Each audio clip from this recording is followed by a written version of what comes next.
everyone. I'm so excited to talk about this topic. It's so amazing. It's thrilling.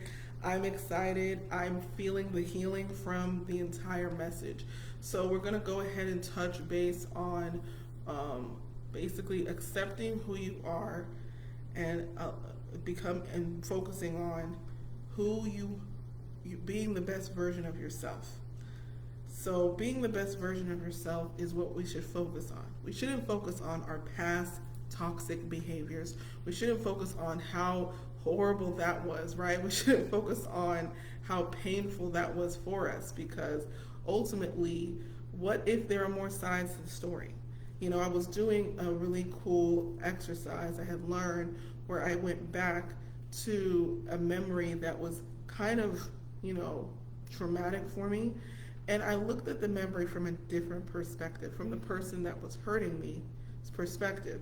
And I thought about ways to understand what could have caused them to become like that, what could have caused them to behave that way.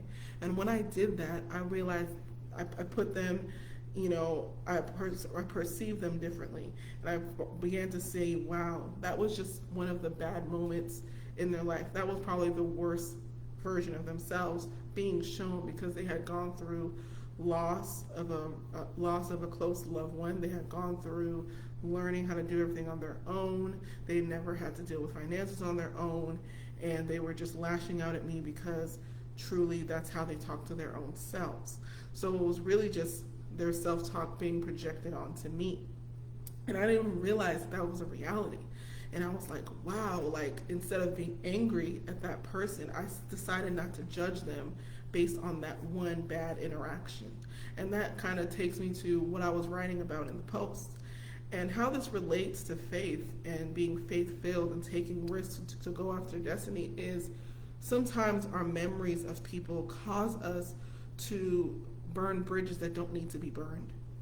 Maybe this believe that people can change, believe in the best of people, believe that there is a best in people because you once wanted someone to believe the best for you. If you know that this person is no longer that person anymore, if you know that they've changed, if you can see growth in them, acknowledge that change and treat them as the person they are now versus the past. Don't say things like, remember when you did this to me, and when you did that to me, and all that stuff you did to me, you mean to tell me that you're going to be nice now? And don't do that. Give them a chance to grow. Just like you needed a chance to grow and focus on being the better version of you, your past pain is not your identity. What you did to someone when you were in a younger stage of life and you weren't fully developed is not who you are. It's not who you are anymore. You strive to be better every day. As humans, we should strive to be better every day. If we don't grow, we die. It's just what it is. If our cells don't grow, if our muscles don't cooperate, if things don't work and function the way they should, we will die. So we are consistently working on ourselves, whether the body's working, the immune system's getting stronger, or things of that nature. We are consistently in an evolving state. So in order for us to really embrace destiny, we've got to change with the times. We have to grow, we have to move forward, and we have to adapt to our new environment and start to learn how to interact with the people around us and be able to forgive them for the past so that we can now do that for ourselves. Because again, we have made mistakes, and sometimes those mistakes are all we remember in the morning. Like, if anyone's ever woken up in the morning and been like, oh my goodness, everything I've done wrong has been flashed in my eyes this morning. Everything I did wrong yesterday and the day before yesterday, and all these things are piling up, and I don't know how to solve all of them, but it's all my fault and I'm the worst person in the world. Raise your hand if you've ever said that. I'm sure one of you have. All of us do it. It's just in the mind.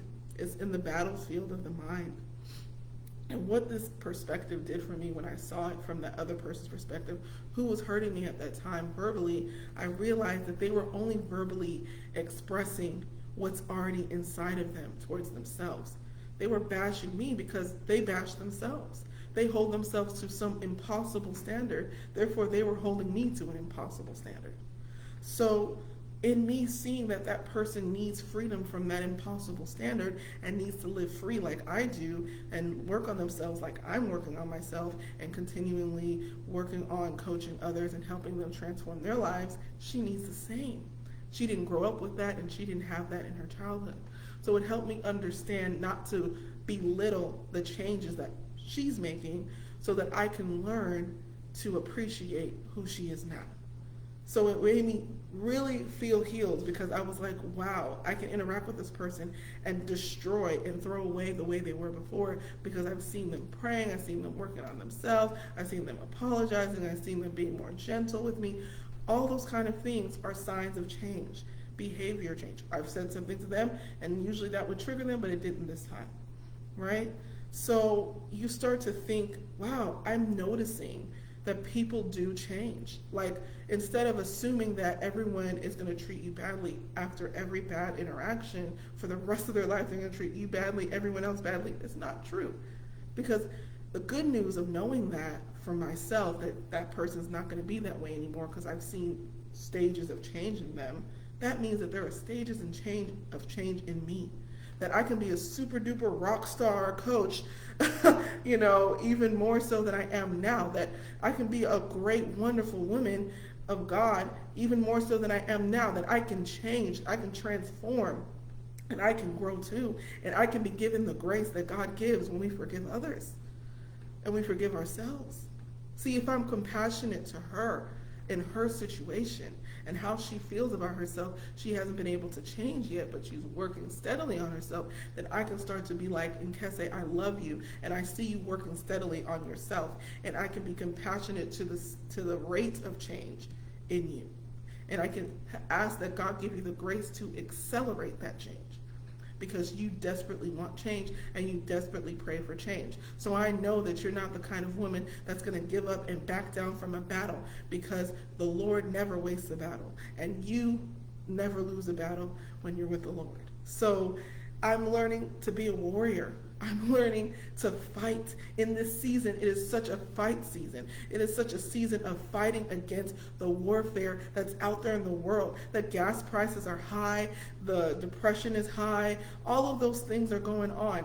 Our financial hardship is increasing. All those kind of things are going on. People are having trouble leaving the house and filling their gas tank. People are having trouble just, going after their dreams because everything seems to be different now. Everything seems to be so different now. And we have to just embrace it and embrace the change. But also embrace the change in us. A change in perspective is everything. It is everything. There are more than one side to every story. And we only consider our own side. We don't think about, okay, how did they see these things? What state of mind were they in? What can we do to better understand the situation so that we can let it go, so we can forgive and get back focused on our mission instead of dwelling on it and dwelling on the past and living that old story and living in that old behavior. I understand it because it's not a behavior that should be condoned, but I understand it so that I can have more compassion for the person that is in my life, right?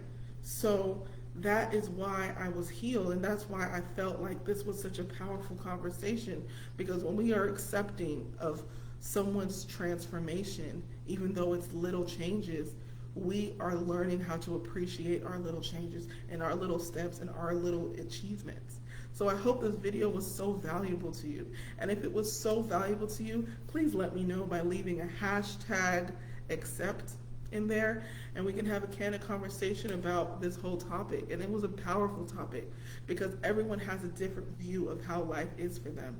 And we need to appreciate that view and not always judge it, and really understand it and really show compassion to it, but move on to following our values, following our beliefs, and continuing on in the destiny that God has given. So just please stay focused today, and please appreciate the achievements you've made inside and in your internal changes, stage by stage. Thank you so much. Y'all have a faith-filled day.